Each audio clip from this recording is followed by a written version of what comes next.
Chers amis, chères sœurs, chers frères, l'été s'approche et nous voulions, depuis la Fédération, vous laisser avec ce dernier message avant la pause estive et les temps nécessaires de repos et de retrouvailles en famille dont nombre d'entre nous vont pouvoir jouir.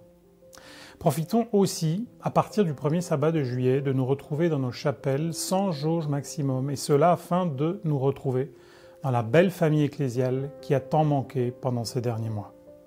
N'oublions pas que, par contre, masques, gel et gestes barrières sont toujours obligatoires lors de nos rencontres.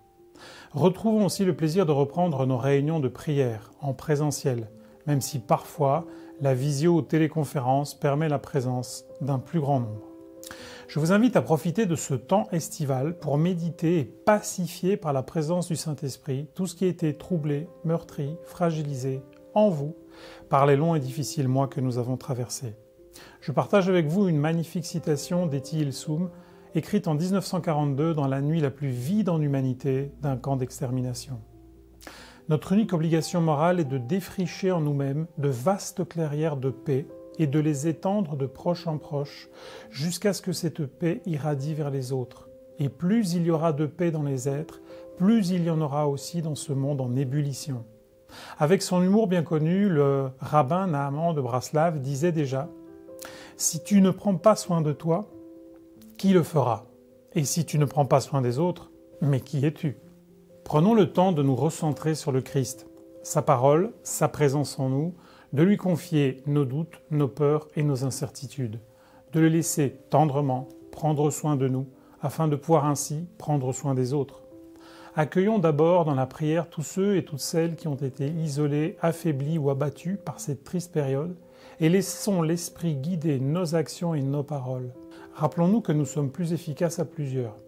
Et c'est aussi le moment pour repenser l'action de nos projets ou départements d'Église. Que le Seigneur nous guide afin de croître en fraternité et en solidarité. Je sais que beaucoup a déjà été fait et je vous en remercie vivement. Laissons-nous simplement guider par l'Esprit pour continuer, diversifier et étendre notre rayonnement. Que ces actions réveillent, renforcent ou fassent naître la volonté de suivre le Christ, notre divin berger et consolateur. Paul écrit à l'Église de Rome au chapitre 12 de sa lettre. Par amour fraternel, soyez pleins d'affection les uns pour les autres. Par estime, usez de prévenance réciproque. Réjouissez-vous en espérance. Soyez patients dans l'affliction. Persévérez dans la prière. Réjouissez-vous avec ceux qui se réjouissent et pleurez avec ceux qui pleurent. Ne rendez à personne le mal pour le mal. Recherchez ce qui est bien devant tous les hommes. Ne te laisse pas vaincre par le mal, mais surmonte le mal par le bien. Je vous laisse avec la devise d'Ambroise Paré, ce grand médecin huguenot français, considéré comme le père de la chirurgie moderne. Guérir parfois, soulager souvent, consoler toujours. Cet été auront lieu nos camps d'été pour la jeunesse ainsi que le camporé pour les explorateurs de notre union.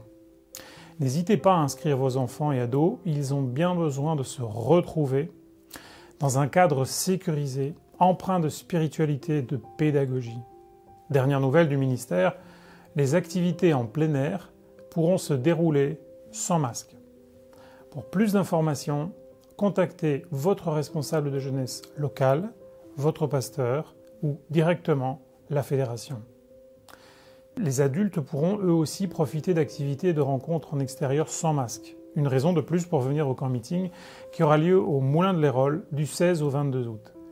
Invitez le professeur du Nouveau Testament, Luca Marulli. Avec lui, un groupe de pasteurs, nous pourrons prendre ensemble un nouveau départ centré sur le Christ, sa parole, notre santé, notre vie de prière. Là aussi, n'hésitez pas à contacter la fédération. Regardons ensemble un peu plus loin et envisageons la rentrée. Le 11 et 12 septembre, les deux pôles dont nous venons de parler, le pôle mission et éducation, invitent, comme c'est notre habitude, les responsables jeunesse, mais aussi ceux des différents départements qui structurent notre vie d'église et sa mission, au Moulin de l'Hérole, pour démarrer ensemble l'année, afin de nous réunir pour affronter l'année à venir en rechargeant nos ressources en spiritualité et en fraternité, mais aussi pour avancer unis face aux grands défis qui nous attendent. L'année dernière, cette réunion en présentiel, avant un nouveau confinement, a permis à beaucoup de présents de dépasser avec plus de ténacité les obstacles inattendus.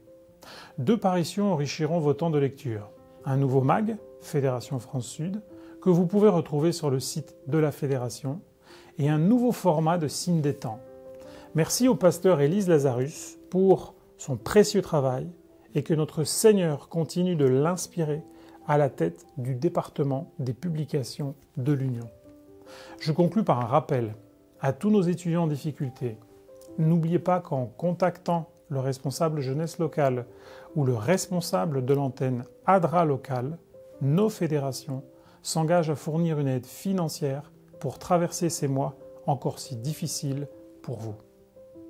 Concluons avec ces paroles de Paul aux Thessaloniciens. Pour vous, frères, ne vous lassez pas de faire le bien. Que le Seigneur de la paix vous donne lui-même la paix, en tout temps et de toute manière. Que le Seigneur soit avec vous.